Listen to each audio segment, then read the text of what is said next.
Chapter 1. The night everything shifted. The digital clock on Ethan Marsh's nightstand read 11:47 p.m. in harsh red numbers that seemed brighter than usual. Rachel was late. That alone wasn't unusual. She had work dinner sometimes, occasional drinks with friends, last-minute errands. But tonight felt different.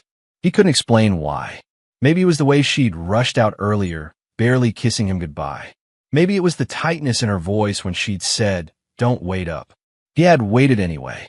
The television played softly in the background, some late-night rerun he wasn't really watching. Ethan sat on the couch in sweatpants, one arm stretched across the backrest, his phone resting in his palm. No new messages. He resisted the urge to text her again. He didn't want to be that husband, the suspicious one. Still, his eyes drifted to the front door every few minutes. When the lock finally clicked, the sound felt louder than it should have. Rachel stepped inside quickly, almost cautiously, as if she didn't want to draw attention. She closed the door behind her with unusual care and set her purse down on the entry table. For a split second, she froze when she saw him sitting there. "Oh," she said, forcing a smile. "You're still awake." Ethan muted the television. "Yeah, I figured you'd be home soon. Work ran late," she replied immediately. Too immediately. "We had a last-minute issue with a client." He nodded slowly. "That sucks." She kicked off her heels and walked toward the kitchen. Her movements were slightly rushed, shoulders tense. Ethan stood up and followed, leaning casually against the counter while she poured herself a glass of water. That was when he noticed it. The scent. It wasn't hers. Rachel usually wore a light floral perfume, soft, familiar, something he associated with mornings and clean laundry. But tonight there was another smell layered over it. Musky, sharp, almost cologne-like. His stomach tightened. "Long night?" he asked gently. "Yeah," she said, not meeting his eyes. She took a long drink of water, then another. "What client was it?" She hesitated, just for a second. But Ethan noticed. The Henderson account," she said. "You know, the one I told you about last week." He frowned slightly. "I thought that meeting was yesterday." Her head snapped up. "What?" "The Henderson thing," he repeated calmly. "You said it was yesterday." A flicker of annoyance crossed her face. "Ethan, I have more than one meeting with clients. I can't remember every single detail I tell you." He held up a hand. "Hey, I'm just asking." "Well, it feels like you're interrogating me." The word landed heavier than it should have. Interrogating. He blinked, surprised by her defensiveness. "I'm not interrogating you. I was just making conversation." She turned away, busying herself with rinsing the glass, even though it was already clean. Water ran loudly into the sink. "You're being weird," she muttered. Weird. The irony almost made him laugh. Instead, he stayed quiet. After a moment, he stepped closer. "Rachel." She didn't turn around. "You okay?" he asked softly. "I'm fine. You seem stressed." "I had a long day, Ethan." Her tone sharpened. "Not everything is a crisis." He studied her back, the rigid posture, the slight tremor in her shoulders. Something was off. Deeply off. "Did something happen?" he asked. She spun around then, frustration flashing in her eyes. "No, nothing happened. Why do you keep asking like that?" "I'm just trying to understand." "There's nothing to understand," she snapped. "You're imagining things." The words hung between them. Imagining things. Ethan felt a slow, cold sensation settle in his chest. He hadn't accused her of anything. Not directly. But her reaction felt disproportionate, like she was defending herself against a charge he hadn't even made. That realization scared him more than anything else. He took a breath. "All right." She grabbed her purse again. "I'm going to shower." "Okay." She walked past him quickly, disappearing down the hallway. A few seconds later, the bathroom door closed and the shower turned on almost immediately. Too immediately. Ethan stood alone in the kitchen, staring at the empty glass in the sink.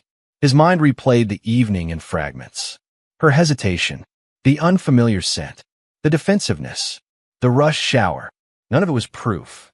But together, it formed a pattern he couldn't ignore. He leaned his hands against the counter, exhaling slowly. "You're overthinking," he told himself. "She's tired. That's all." But another voice, quieter, deeper, whispered something else. "Something isn't right." When Rachel came out of the shower 20 minutes later, wrapped in a towel with damp hair clinging to her shoulders, she acted more normal, calmer, almost affectionate. "You didn't have to wait up," she said softly, walking past him toward the bedroom. "I wanted to see you," he replied.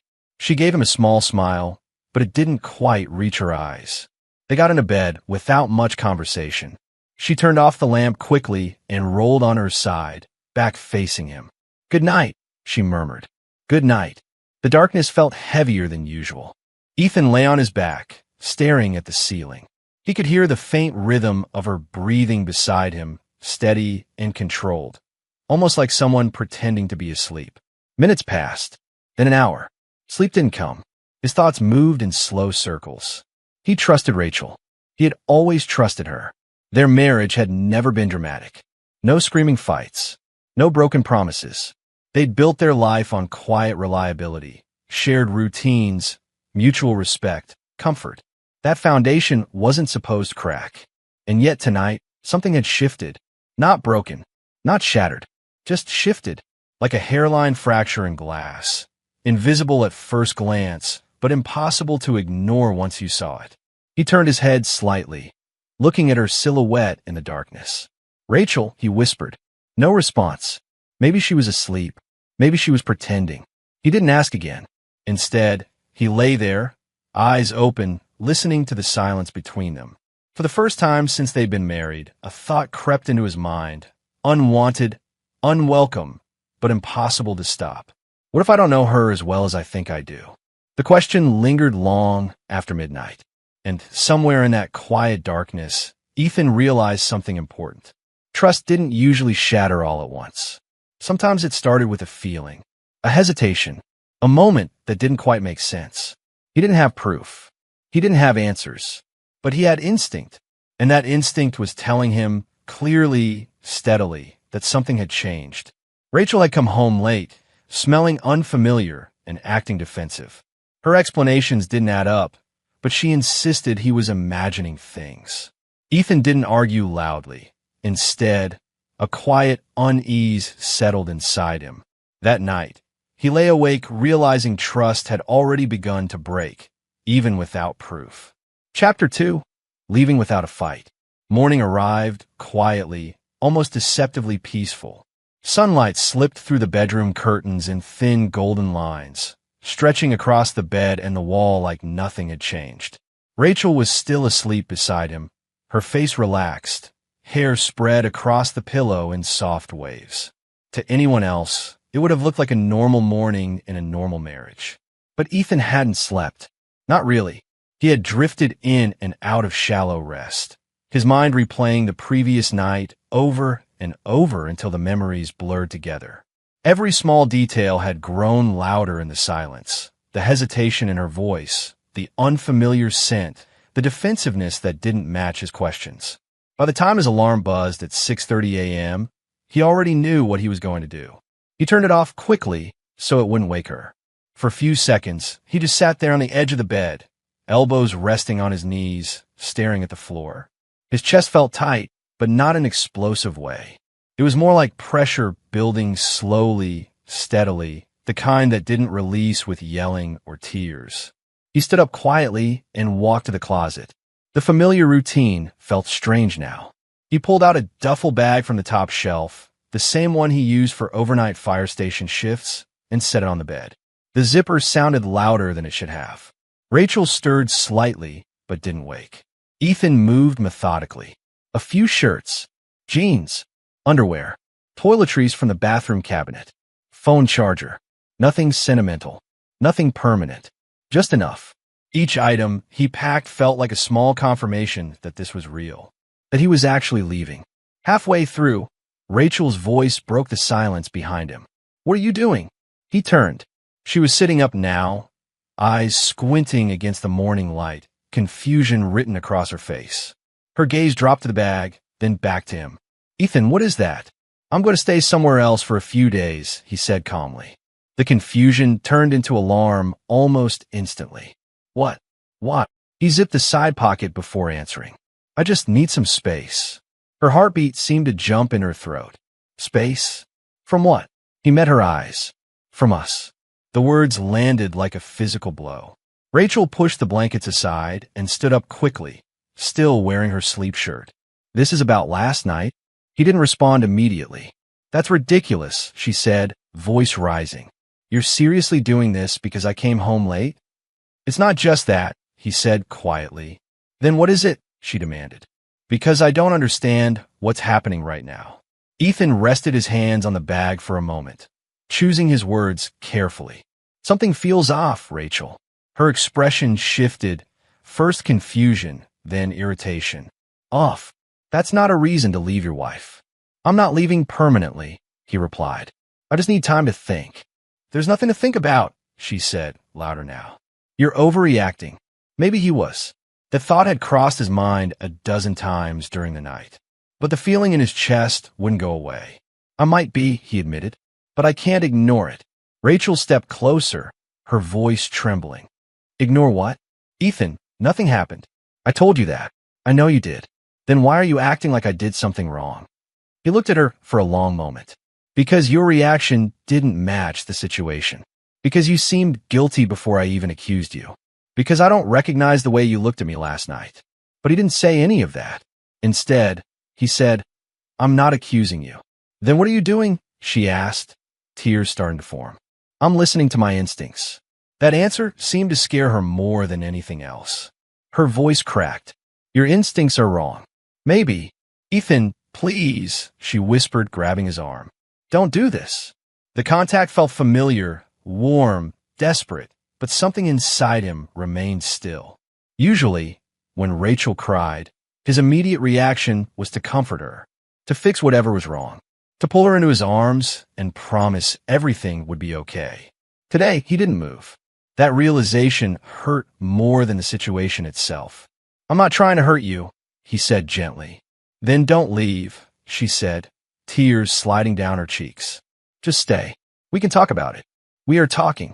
No, you're walking away, she cried. I'm creating distance, he corrected softly. There's a difference? Yes. She stared at him, searching his face for anger, something she could fight against. But there wasn't any. Only calm. And that calm terrified her. Her grip tightened on his arm. Did someone say something to you? Did you hear a rumor or something? Because if this is about... No, he interrupted gently. No one said anything. Then why? She asked again, voice breaking. Why are you doing this to us? He hesitated. Honesty felt complicated right now, but he tried anyway. Because when I look at you, he said quietly, I feel like there's something you're not telling me. Her face went pale. That's not fair, she whispered. Maybe not, he admitted.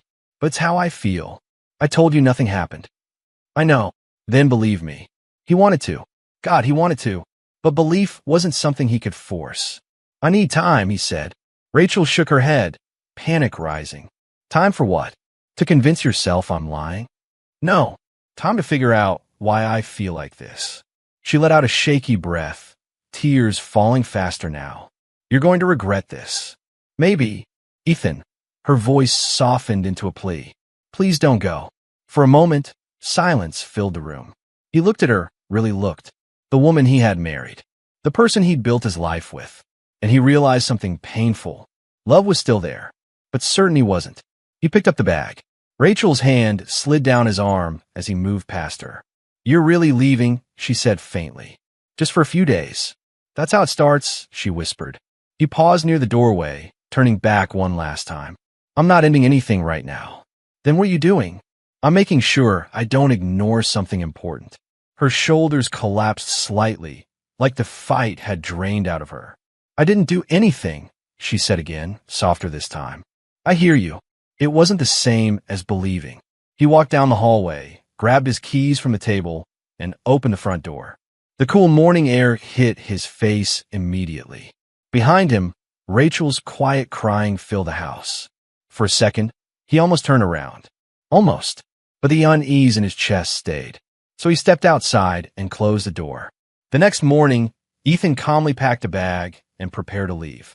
Rachel panicked, crying and begging him not to go, insisting nothing happened. Ethan didn't accuse her. He simply said he needed space because something felt wrong. His emotional detachment scared her more than anger would have. He walked out, unsure if he was overreacting but unable to stay. Chapter 3. Searching for Truth. The apartment felt temporary. That was the first thing Ethan noticed when he carried his duffel bag inside. It wasn't a bad place, a small one-bedroom unit rented month to month above a quiet row of shops. Clean, functional, neutral-colored walls, minimal furniture. It had everything he needed and nothing he was emotionally connected to, which was exactly why he'd chosen it. Still, the silence felt louder than it should have. He dropped his bag near the couch and stood there for a moment, hands on his hips, scanning the unfamiliar space. There was no scent of Rachel's perfume, no framed photos, no shared clutter from years of living together. Just stillness. For the first time since leaving the house, doubt crept in. Am I overreacting? He exhaled slowly and sat down. His phone buzzed almost immediately.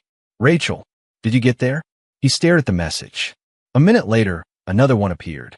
Rachel, please tell me you got there safely. He typed back. Ethan, yeah, I'm here. The typing bubble appeared instantly. Rachel, can we talk tonight? He hesitated. Ethan, maybe later.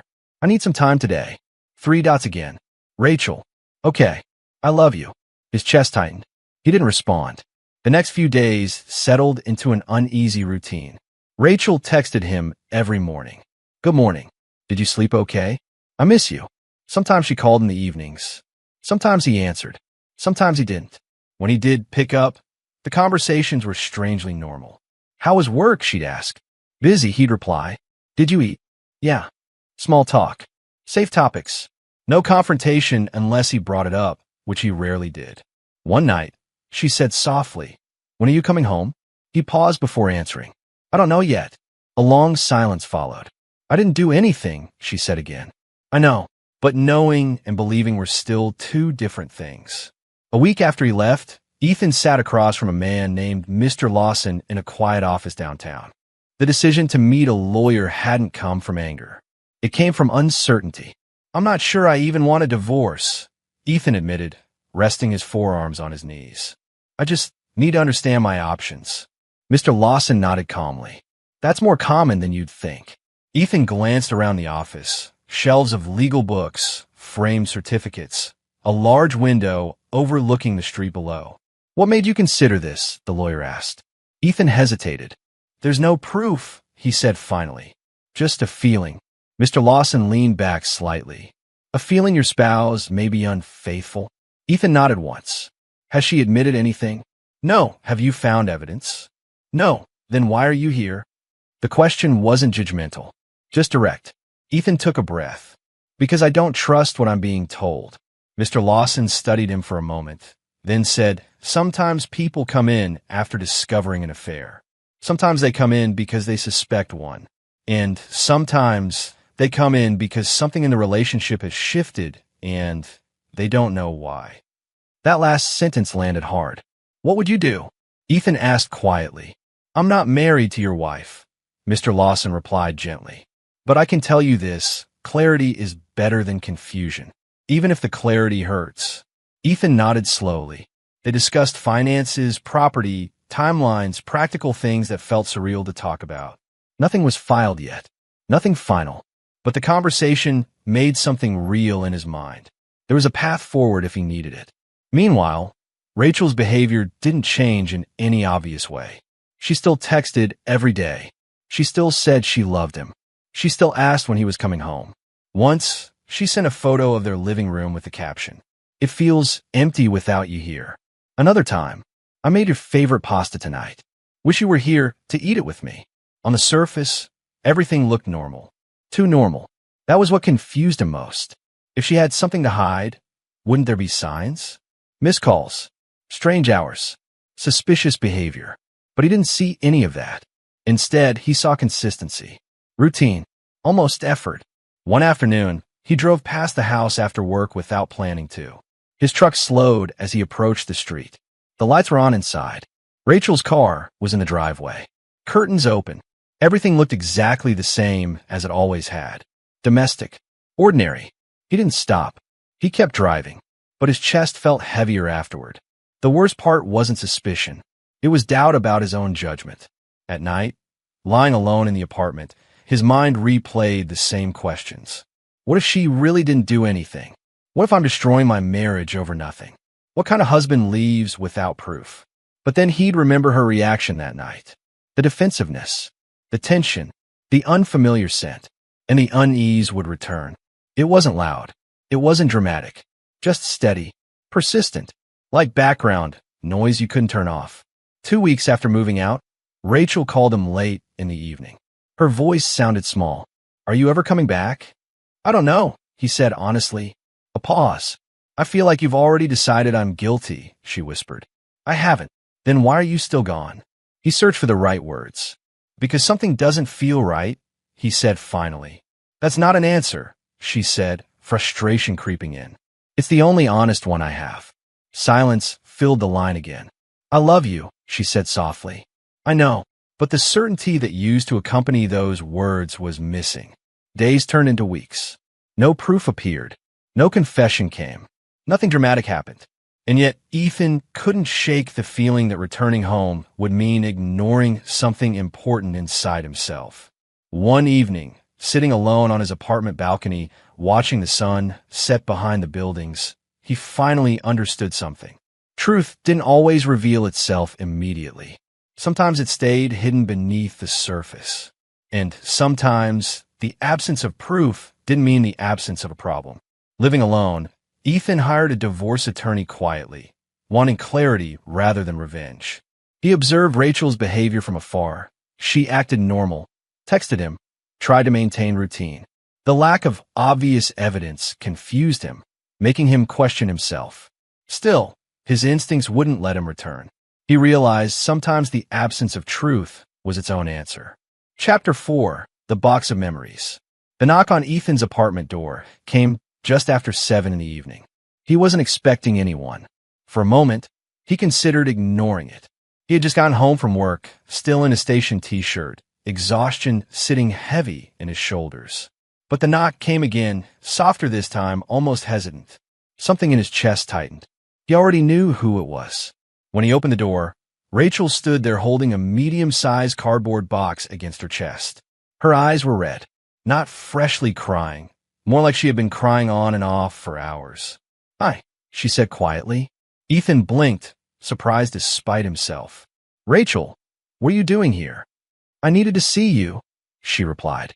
Her voice wavered slightly. Can I come in? He hesitated only a second before stepping aside. Yeah, okay.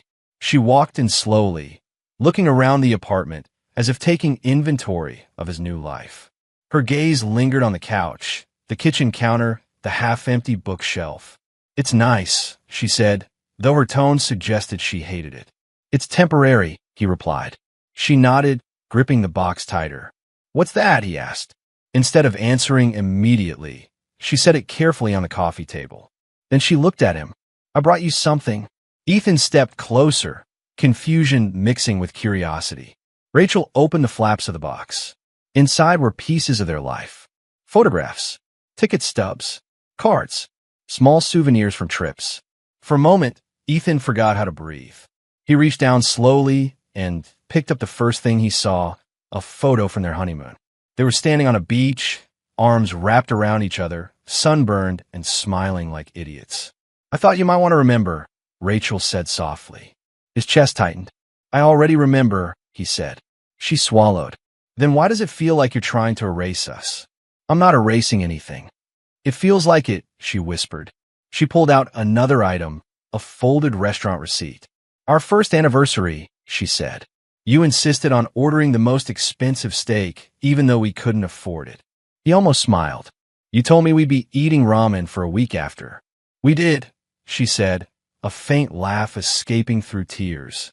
The nostalgia hit him harder than he expected. Memories flooded back. Laughter, late-night conversations, road trips with terrible music playing, lazy Sunday mornings tangled in sheets. For a moment, the tension between them faded. Rachel stepped closer.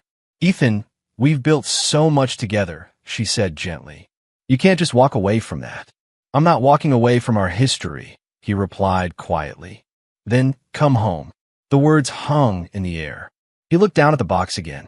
A birthday card he had written her 3 years ago sat on top. He recognized his own handwriting instantly. "You're my favorite person in the world." His throat tightened. Rachel saw the hesitation in his eyes and stepped closer again, her hand lightly touching his arm. "We're stronger than this," she said. "Whatever you think is wrong, we can fix it." He closed his eyes briefly. Part of him wanted to believe her, wanted to accept the memories as proof that nothing could have gone wrong. But another part, quieter, steadier, refused to ignore the unanswered question that had been sitting between them for weeks. He opened his eyes. "Rachel." She looked up at him, hope flickering. "I need to ask you something," he said. "Okay." His voice remained calm, but firm. "Did you cheat on me?" The hope vanished from her expression. Her hand fell from his arm. "What?" she whispered. "Did you cheat on me?" he repeated. Her face shifted, shock first, then hurt, then anger. "No," she said quickly. "Of course not." "Rachel." "I didn't," she insisted louder now. "Why do you keep asking me that?" "Because something doesn't make sense," he said quietly. "You're accusing me again." "I'm asking you." "There's no difference," she snapped. He watched her carefully. Her breathing had quickened. Her shoulders were tense. Her eyes avoided his for a split second before locking back onto his face. It was the same reaction as the first night. Defensive, emotional, but not reassuring. "If nothing happened," he said gently, "then help me understand why I feel like this." "I can't control your feelings," she replied, frustration rising. "I told you the truth." "Then look me in the eye and say it again." "I just did." "Say it calmly." Her mouth opened, then closed. For a moment, silence filled the room. Then she said, more slowly, "I didn't cheat on you." The words were clear, but something underneath them felt off. Ethan exhaled quietly. "I want to believe you," he said. "Then believe me," she pleaded. Tears welled up again. "Why isn't that enough?" "Because trust isn't built on words alone.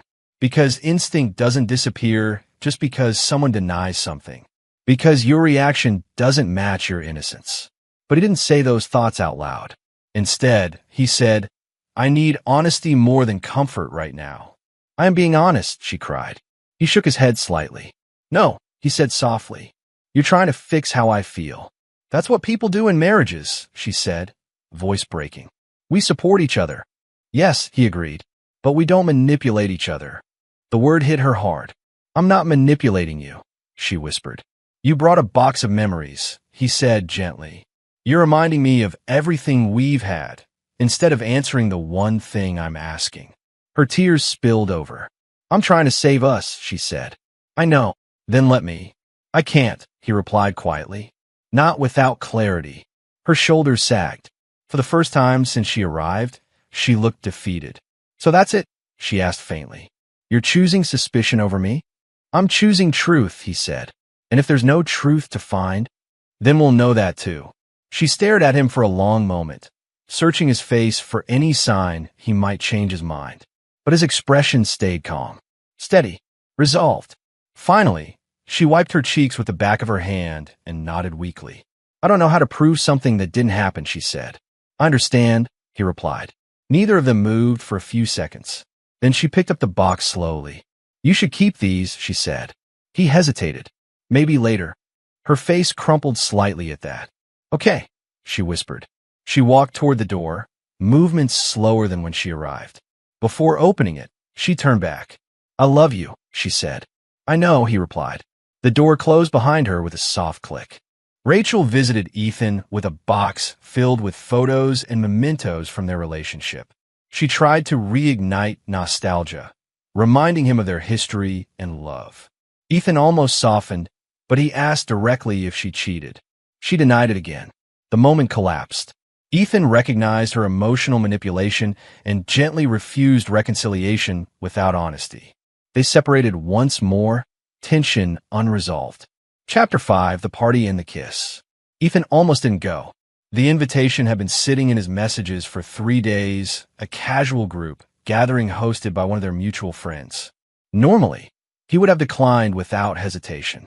Social events felt exhausting lately, and the idea of being around people who knew both him and Rachel made his chest tighten. But staying alone in the apartment night after night wasn't helping either. So, After staring at the message for a long time that afternoon, he finally typed, "Yeah, I'll come by for a bit." Even as he hit send, he wasn't sure it was the right decision. The house was already full when he arrived. Laughter spilled out onto the front porch, mixed with the faint thump of music from inside. Through the windows, he could see groups of people standing around with drinks, talking animatedly.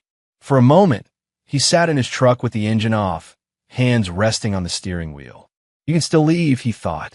But then he exhaled, opened the door, and stepped out. Inside, the atmosphere felt warm and familiar. Friends greeted him with casual hugs and shoulder pats. "Hey man, haven't seen you in forever. You doing okay? Good to have you here." He nodded, offering polite smiles, answering questions with neutral responses. "Yeah, I'm good. Just busy with work. Life stuff. No one pressed too hard." And for a little while, he almost relaxed, until he saw her. Rachel stood across the room, near the kitchen island, talking with two friends. She looked exactly the same posture, same expressive hands when she spoke, same soft waves in her hair. But something in Ethan shifted the moment their eyes met. She froze. The conversation around her faded as her attention locked onto him. For a second, neither of them moved. Then she set her drink down and started walking toward him. "Ethan," she said quietly when she reached him, "I didn't know you were coming." "Last-minute decision," he replied. She studied his face carefully, searching for something. "You look tired," she said. "Work's been busy." A small silence settled between them. "I've been texting you," she added softly. "I know. You haven't really answered." I didn't know what to say. Her lips parted slightly, but before she could respond, another voice cut in. "Well, this is unexpected." Naomi, Rachel's best friend, stepped into the space beside them, holding a glass of wine. She wore a calm smile, but her eyes carried something sharper underneath. "Hi, Ethan," she said. "Naomi," he replied with a nod. There was a brief, almost imperceptible tension between the two women. Naomi glanced between them. This party just got more interesting. Rachel shot her a look. "Naomi what?" Naomi said lightly. "We're all adults here." Ethan sensed an undercurrent he didn't understand. But before he could think about it, someone across the room shouted, "Hey, we're starting a game." A group gathered in the living room, pulling chairs into a loose circle. Someone placed an empty bottle on the floor. "Spin the bottle," Ethan muttered. "More like truth or dare," Naomi said with a small smirk. "Come on, it'll be fun." "I don't think," he started, but Rachel grabbed his wrist gently. "Just stay for a bit." Her touch still felt familiar. He sighed. "Okay, for a few minutes." They joined a circle. At first, the game stayed harmless, silly dares, embarrassing truths, laughter filling the room. The atmosphere loosened. People relaxed. Then the bottle spun and landed pointing directly at Ethan. A chorus of cheers erupted. "Oh, Ethan's turn. Truth or dare?" He rubbed the back of his neck. "Truth. Too boring," someone protested. "Dare, dare, dare." Naomi leaned forward slightly, her eyes fixed on him. "I've got one," she said. Rachel stiffened beside him. Naomi's voice remained calm. "I dare you to kiss me." The room erupted in laughter and whistles. Ethan blinked, caught off guard. It's just a game," Naomi said lightly. Rachel's posture went rigid. "Naomi, don't." Before Ethan could respond, Naomi leaned forward and kissed him. It was quick, deliberate, undeniable. The room went silent for half a second, the kind of stunned silence that happens when something crosses an invisible line. Then Rachel exploded. "What the hell is wrong with you?" she shouted, jumping to her feet. Everyone froze. "Rachel," Naomi started calmly. "No," Rachel snapped. "You don't get to act like that's normal. That's my husband." The word husband hung in the air like a contradiction. Naomi tilted her head slightly. "Is he?" Rachel's face flushed with fury. "You kissed him." Naomi took a slow sip of her wine before answering.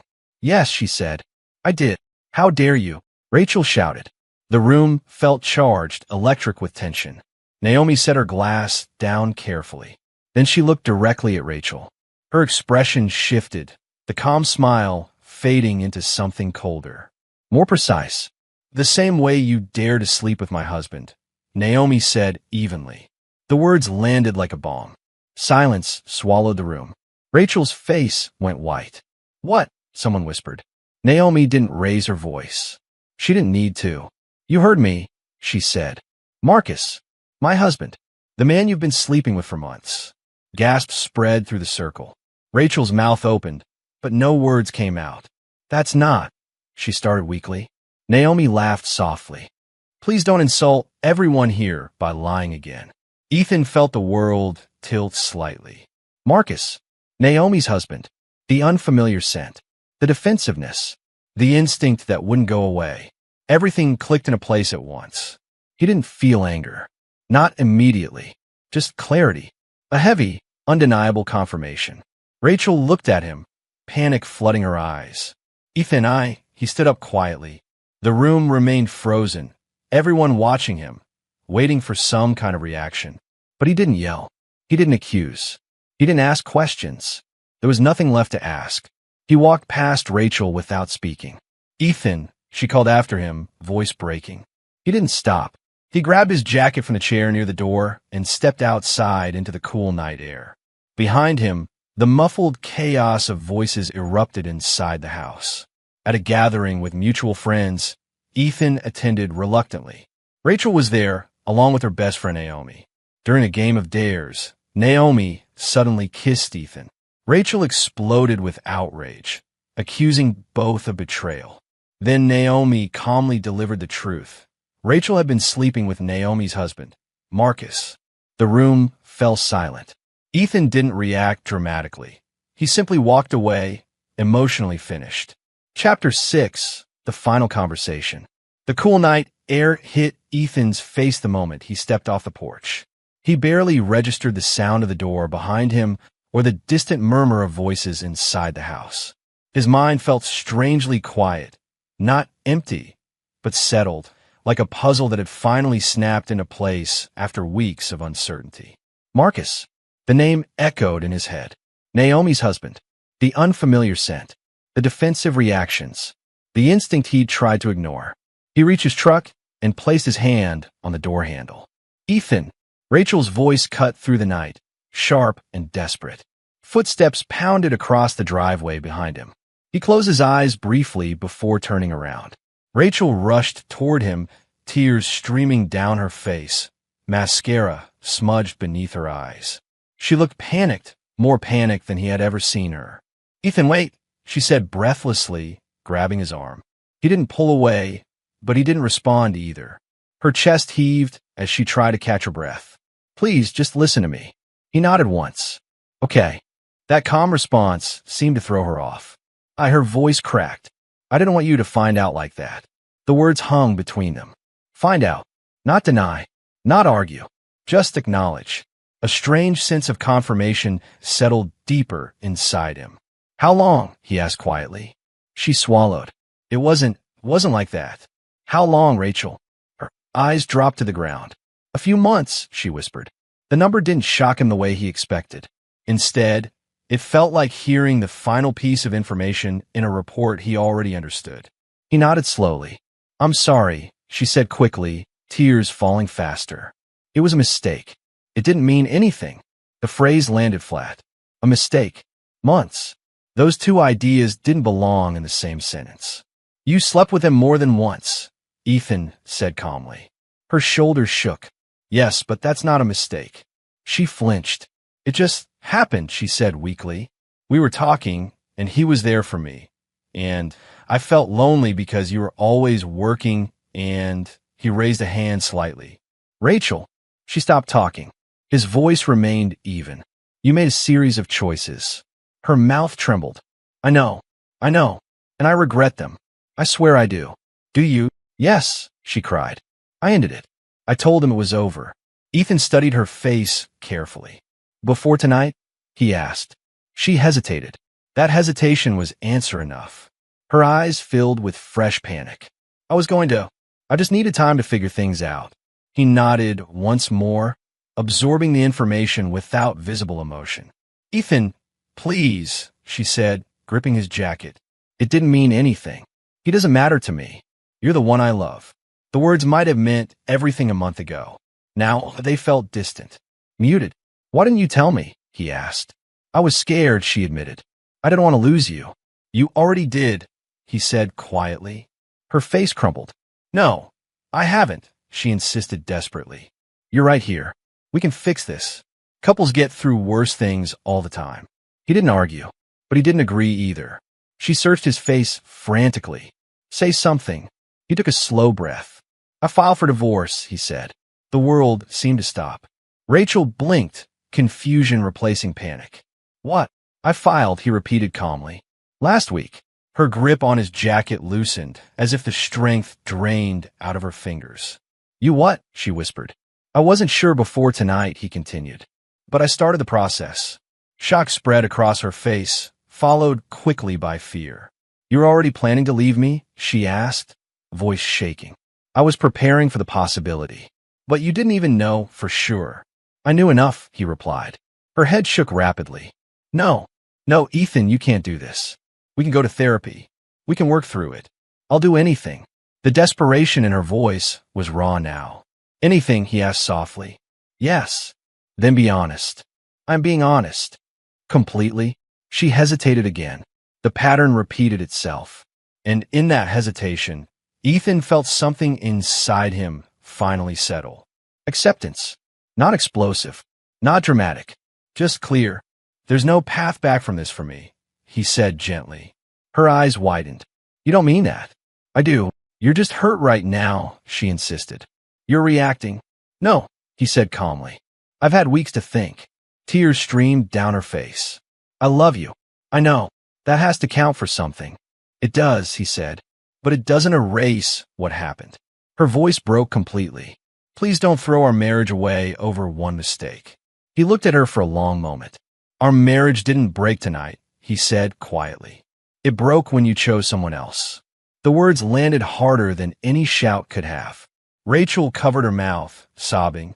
For a second, guilt flickered inside him. But it passed. Because this wasn't cruelty. It was truth. I never wanted to hurt you, she whispered through tears. I believe that, he said. Then don't leave me. He shook his head slowly. I already left, he replied. Silence stretched between them, filled only by her crying and the distant hum of traffic from the street. For the first time since this began, Ethan realized something important. He wasn't angry. He wasn't confused. He wasn't searching for answers anymore. He knew, and that knowledge brought a strange kind of peace. Rachel looked up at him, eyes swollen and desperate. Is there really nothing I can do? He paused before answering. No, he said softly. Her shoulders collapsed. The fight drained out of her completely. He stepped back toward his truck. Take care of yourself, he said. She didn't respond. He opened the door and got inside. As he started the engine, he saw her standing there in the headlights, small, broken, crying. For a moment, memories flashed through his mind. Laughter, vacations, shared dreams. But instead of pulling him backward, they felt like chapters that had already ended.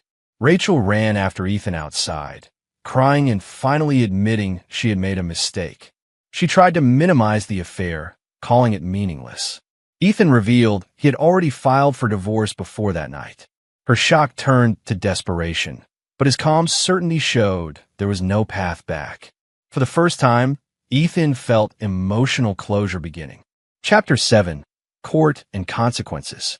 The courthouse smelled of polished wood and faint disinfectant, the kind of sterile, bureaucratic smell that made Ethan feel simultaneously out of place and oddly calm. He had arrived early, giving himself time to sit in the hard chairs of the waiting room, staring at the muted beige walls and the narrow windows that let in a pale winter light. Lawyers in dark suits passed by, murmuring to clients, shuffling papers. Court clerks moved with purpose, stamping documents and whispering behind counters. Ethan's hands rested lightly on his briefcase. He didn't tap his fingers. He didn't fidget. He wasn't nervous. Not really. But there was a hollow feeling in his chest, like the finality of this day was both necessary and unbearable. Mr. Marsh, a court clerk called, her voice crisp and neutral. Yes, he replied, standing.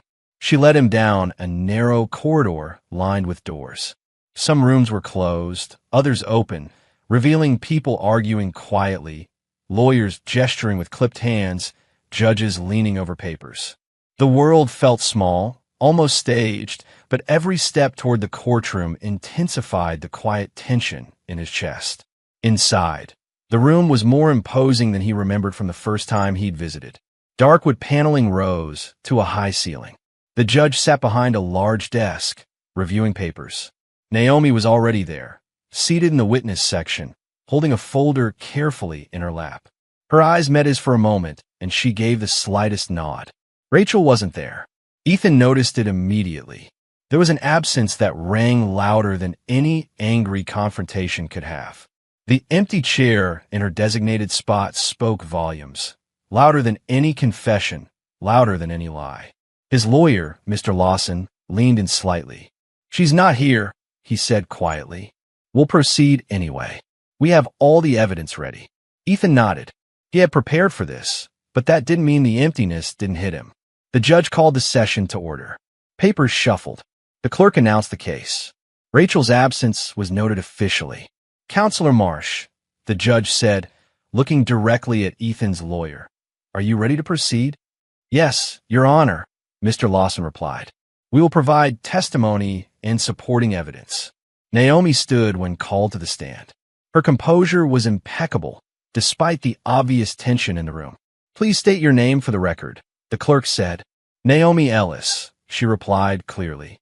"And your relation to the parties involved?" "I'm Rachel Marsh's best friend. I'm also the wife of Marcus Ellis."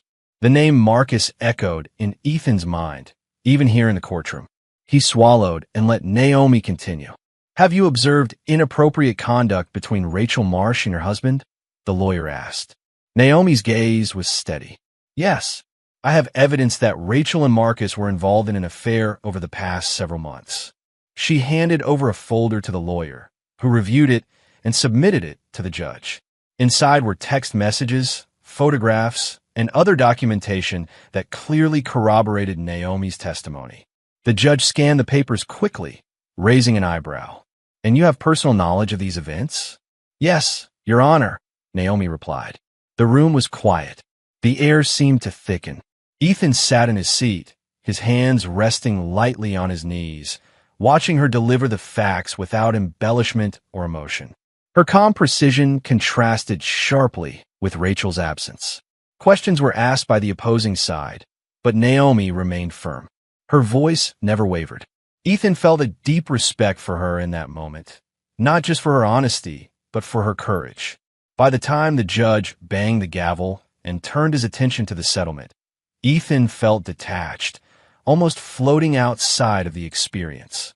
Given the testimony and evidence provided, the judge said slowly, "And in light of the absence of the respondent, this court grants Mr. Ethan Marsh full divorce, including ownership of the marital residence, all jointly held assets, and the finalization of the divorce agreement as submitted." Ethan's stomach tightened. Relief? Maybe, but it was strange, a muted, hollow relief. The papers were stamped, signed, and handed to him. The finality of it pressed into his hands like a weight he had anticipated but not truly understood. Rachel had already emotionally moved on. That realization hit him harder than her betrayal had. The court had recognized him as the wrong party. He had won. Everything that should have felt victorious instead felt empty. Naomi slid into the seat beside him once the judge adjourned the session. "Are you okay?" she asked softly. He nodded slowly, staring at the floor for a moment. "I don't know if anyone ever feels okay after something like this," he said quietly. "I thought I'd feel relief. Instead, there was numbness. Silence. Completion without celebration." "I know," she said. "It's strange. Winning feels like losing sometimes." He glanced at her, appreciating the shared understanding. She didn't offer platitudes. She didn't try to explain it away. She just acknowledged it. They stood and walked toward the exit. The winter sunlight had faded, replaced by the pale glow of streetlights. Cars passed by lazily.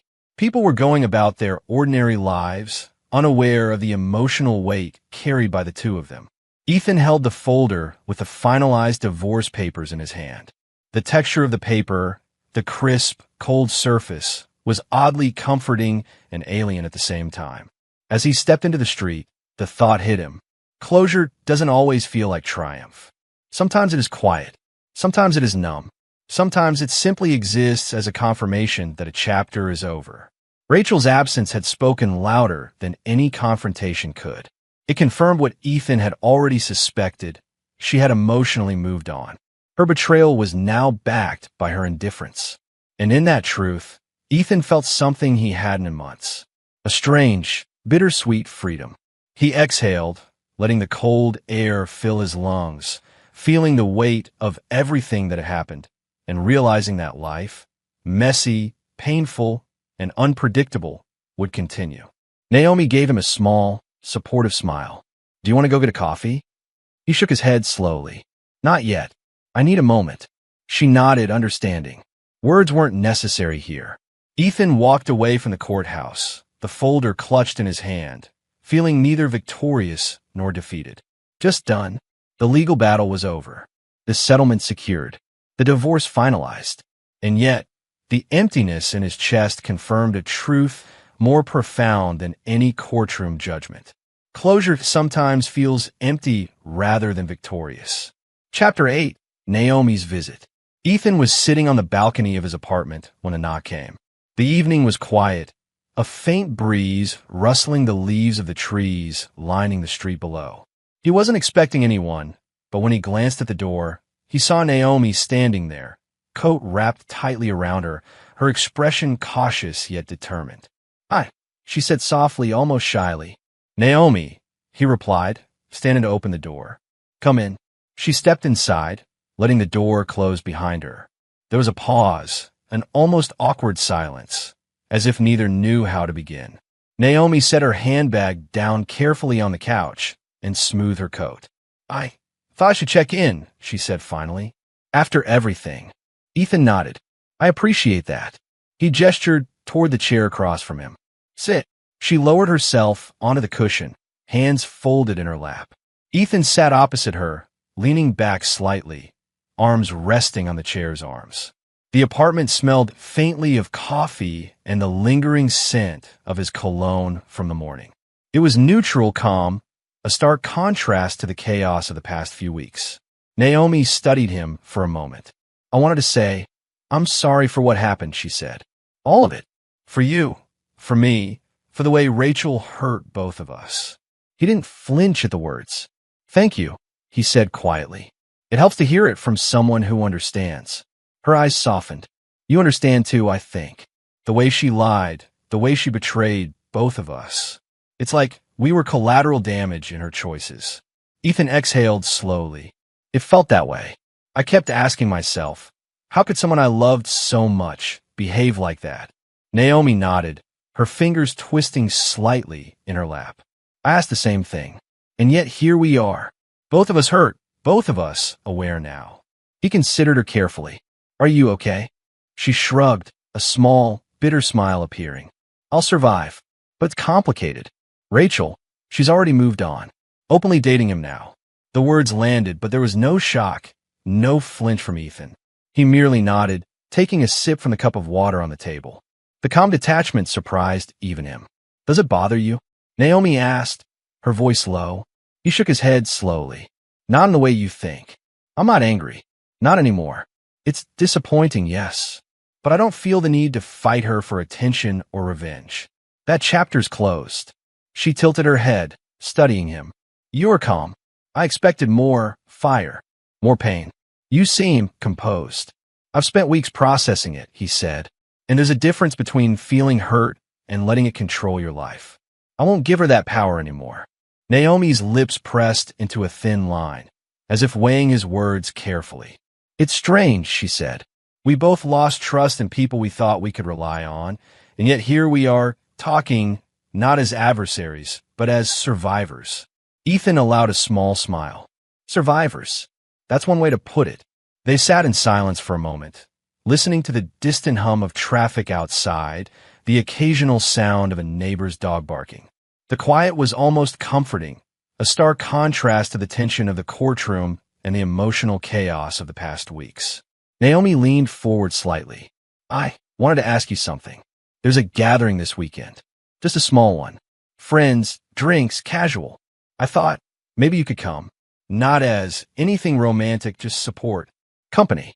Someone who understands. Ethan considered the invitation. He wasn't sure what the idea of socializing after everything even meant anymore. But Naomi's presence, calm, honest, and unafraid, made the idea less intimidating. Maybe, he said slowly, I think I could use the distraction.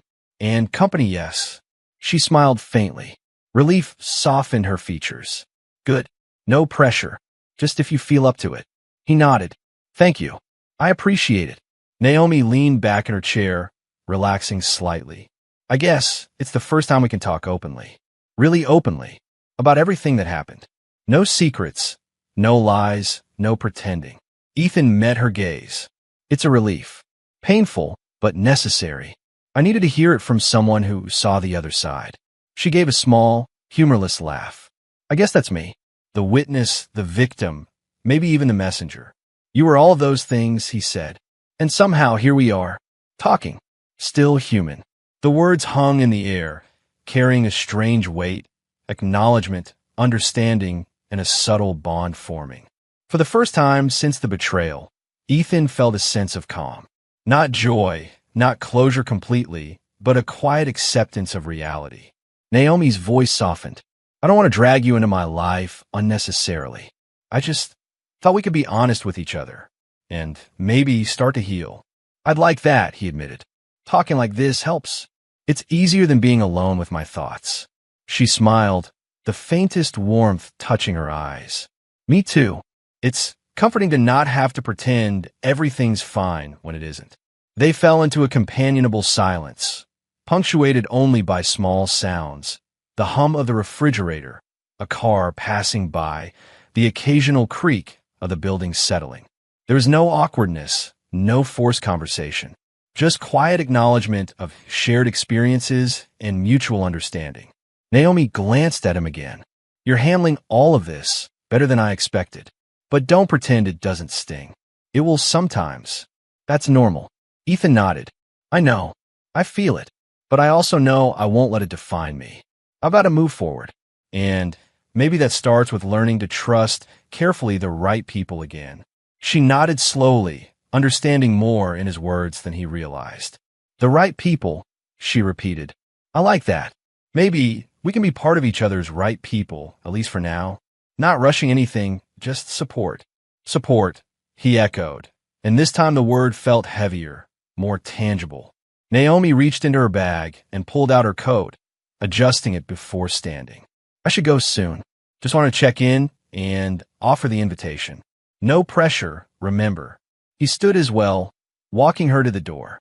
Thank you, he said again, for coming, for honesty, for being here. Of course, she said.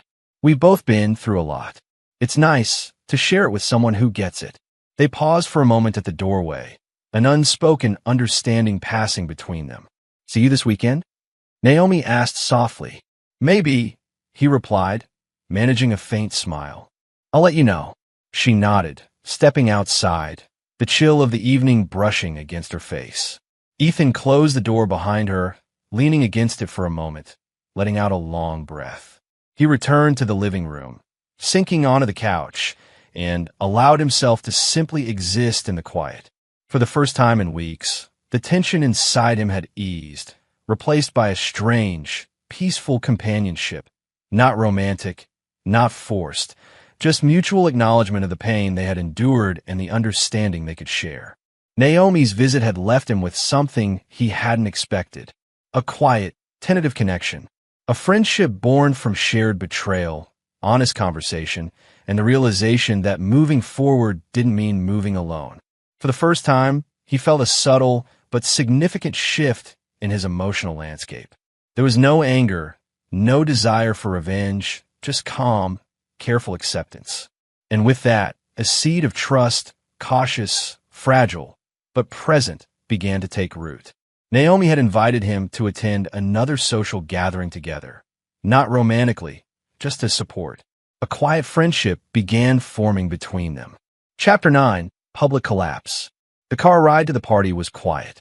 Naomi drove, her hands steady on the wheel, her eyes occasionally glancing at Ethan, who sat silently in the passenger seat.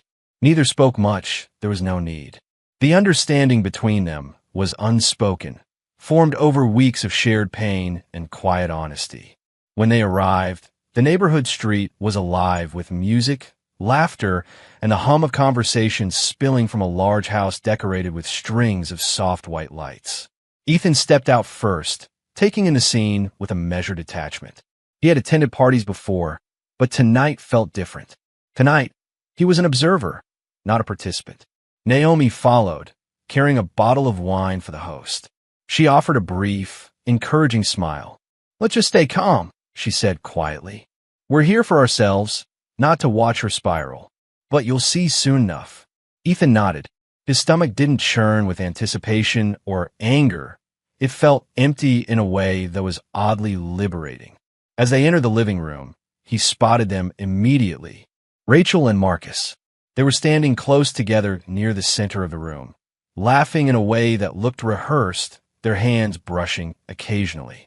The sight didn't provoke jealousy, nor did it sting. He simply observed. Naomi leaned slightly toward him, whispering, "See that? That's the new reality. She's already moved on. But watch." They mingled for a while, exchanging polite greetings with acquaintances, sipping drinks, laughing softly at small jokes. Ethan kept his attention loosely on Rachel and Marcus, noting the subtle signs he had learned to read. Her fidgeting, Marcus checking his phone constantly, her attempts at exaggerated laughter. Then it started. A comment, offhand, from Marcus about someone at the party, something minor, a joke that didn't land. Rachel's face flushed, and her voice rose just enough to catch the attention of nearby guests. "You always do that," she exclaimed, stepping closer to him. "You never listen, Marcus. You just ignore me." Marcus's brow furrowed. "What are you talking about? I was just joking." "You're always joking," she snapped. "You don't take anything seriously. Nothing matters to you." Ethan watched, leaning back slightly against the wall. Naomi's hand brushed lightly against his arm. "They're unraveling," she murmured. The argument escalated. Rachel's words became sharper, Marcus's responses defensive. The crowd slowly shifted, forming a loose circle around them, intrigued by the rising tension. "You think you can just lie and cheat, and everything will be fine?" Rachel shouted, pointing a trembling finger at him. At Marcus, not Ethan. "Rachel, calm down." Marcus raised his voice, finally losing his composure. "I'm tired of this drama. I didn't sign up for this tonight." "Drama? Drama is pretending you love someone while sneaking around with my best friend." Rachel screamed, the volume echoing through the room. Guests murmured, some looking shocked, others curious. Ethan remained quiet, hands resting at his sides. His chest was steady, his face calm. He wasn't enjoying this. He wasn't cheering. But there was a sense of inevitability in the way the confrontation unfolded. Marcus's patience snapped completely. "I'm done," he yelled, spinning on his heel and storming out of the room. Gasps filled the circle of onlookers. Rachel's mouth opened, her voice catching as she realized he was gone. She looked around, suddenly aware that all eyes were on her anger, her shouting, her isolation. Ethan's gaze softened, though his expression remained neutral. He could see the humiliation etched across her face, the collapse of the facade she had tried to maintain. Her hands shook slightly, her posture drooping. She was no longer in control. She was alone in the consequences of her choices. Naomi's voice broke the silence beside him. "Sometimes people don't need revenge. Sometimes consequences happen on their own." He nodded slowly. "Yeah." Rachel's face twisted in confusion, anger, and panic all at once. She opened her mouth, searching for words, then closed it again. Guests murmured quietly among themselves. Some shifted awkwardly, others tried to pretend they hadn't seen the outburst, but the moment had already been imprinted in everyone's minds. Naomi's hand brushed his arm again. "She's alone," she said softly. "All by herself." Ethan exhaled quietly, letting the tension drain from his shoulders. He didn't feel triumphant. He didn't feel glee. He felt closure. Observing this wasn't a victory, but it was confirmation. "Do you want to stay?" Naomi asked. He shook his head. No, I've seen what I needed to see. Together, they stepped away from the scene, blending into the background, letting the murmurs and whispers of the guests fade behind them. Ethan's heart felt lighter, not because of schadenfreude, but because he realized he didn't need to act for justice to occur. Life had its own way of revealing truth, of letting people face the outcomes of their choices. As they reached the quiet of the backyard, away from the crowd, Naomi leaned on the railing, taking a deep breath. It's over, she said. For her, yes, Ethan replied. For me, it's just another step. Naomi glanced at him, a faint smile appearing on her lips.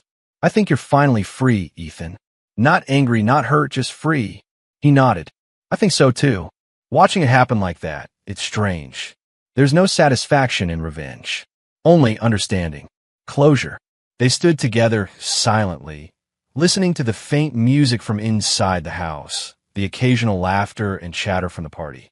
The scene they had witnessed, Rachel's unraveling, Marcus walking away, the humiliation laid bare, was not something Ethan celebrated. It was simply natural consequence. Ethan looked up at the sky. The stars were faint behind the city lights, but the night felt calm. For the first time in a long time, he felt untethered from the weight of betrayal, from the emotional chaos that had defined the last several months. Naomi's presence beside him was grounding. Not romantic, not forceful, just supportive. It was a reminder that trust, once broken with some, could still exist with others. That bonds could be rebuilt carefully, honestly, without pretense. He exhaled again, feeling the tension that had clung to him for weeks finally release. He didn't need revenge. He didn't need confrontation. He only needed truth, honesty, and the quiet, inevitable consequences that life could bring on its own. The party inside continued, unaware of the shift that had taken place in the lives of those at its center. Guests laughed, music played, and the night went on. Outside, Ethan and Naomi stood together, silent witnesses to the collapse, neither celebrating nor gloating. Ethan felt a strange sense of peace. It wasn't victory. It wasn't happiness. It wasn't even closure in the dramatic sense. It was something quieter, steadier, a calm understanding that the betrayal had run its course, that Rachel's choices had consequences, and that he was no longer tied to the storm she had created. He glanced at Naomi, who met his gaze and gave the faintest nod. No word were necessary. They both knew what had happened, what had been witnessed, and how it had changed everything. The weight of the past months, the lies, the suspicion, the betrayal, had finally lifted, leaving only clarity. Rachel had faced the natural consequences of her actions. Ethan had found the closure he didn't need to force. And in that quiet acknowledgement, the two of them began to step forward, free from the chaos that had defined the last year. Ethan realized, fully and finally, that revenge isn't necessary when consequences happen naturally. Chapter 10, 3 years later. The morning sunlight filtered softly through the blinds, casting warm stripes across the hardwood floors of Ethan's apartment. The smell of coffee lingered in the air, blending with the faint aroma of toast and freshly baked bread. From a bedroom, Naomi's voice floated into the living room. Ethan, did you move the sugar again? She called, half teasing, half serious. He chuckled quietly, walking in from the kitchen with a mug of coffee in hand. Maybe, or maybe it's hiding from you. She laughed, the sound light and effortless, coming out from behind the couch where she was bent over a small stack of papers. You're impossible. He set the mug down on the table and sat across from her. For a moment, they just looked at each other, the kind of quiet, comfortable gaze that only comes after years of trust, after scars have healed, after the chaos of past heartbreak has finally faded into memory. 3 years. It had been 3 years since the courtroom. 3 years since Rachel and Marcus had imploded publicly. 3 years since Ethan had felt the hollow ache of betrayal and the strange numbness that followed legal closure. Those months had been dark, filled with late nights, restless thoughts, and endless questions. But the passage of time had softened those sharp edges. Naomi looked up from the papers, smiling softly. We should really do something about these bills, she said, but her tone wasn't nagging. It was gentle, almost playful. "I know," Ethan said with a small shrug, leaning back. "I'll take care of it later. Right now, I'm enjoying this moment of peace." She reached across the table and nudged his hand. "You've earned it." The apartment reflected the life they had built together, simple, intentional, calm. Minimalist furniture, a few plants on the windowsill, photographs of quiet vacations, and happy gatherings hung carefully on the walls. Nothing flashy, nothing ostentatious, just a home. Their home, a place where both could breathe without fear, where the shadows of betrayal no longer lingered. Ethan glanced around and felt a warmth that had once seemed impossible. He remembered nights of lying awake alone, thinking about Rachel's lies, about the subtle betrayal, about trust that had cracked and splintered in ways words could not fully capture. And yet here he was now, a life rebuilt, not on vengeance or anger, but on honesty, patience, and slow-growing affection. Naomi set the papers aside and moved closer to him. "Do you ever think about how different things could have been?" she asked quietly. "Sometimes," Ethan admitted. "I think about it, but not with regret anymore. It's more perspective. I can see that the pain I went through led me here. To this. To you. To us." Her hand rested on his arm. "I feel the same. If things hadn't gone wrong, if Rachel hadn't," her voice trailed off. "You mean if she hadn't betrayed both of us?" Ethan finished gently. "Yes," she said, a small, rueful smile forming. "Then maybe we wouldn't have noticed each other. Or maybe we'd never have built this kind of trust." Ethan's lips curved in a subtle smile. "Some endings aren't losses. They're rescues." Naomi leaned back, letting out a soft laugh. "That's very poetic of you, Ethan. Did you rehearse that line?" "No," he said lightly, though inside, he felt the weight of the truth behind the words. "It just feels like the right one." The morning continued in its quiet rhythm. Naomi moved to the kitchen to refill her coffee, while Ethan grabbed a small notebook from the side table. He scribbled notes, ideas for work, reminders for bills, a list of things to fix around the apartment, small, mundane things that no longer felt heavy or overwhelming. The simplicity of life now was grounding. It was a balm to the years of chaos. "Want to take a walk later?"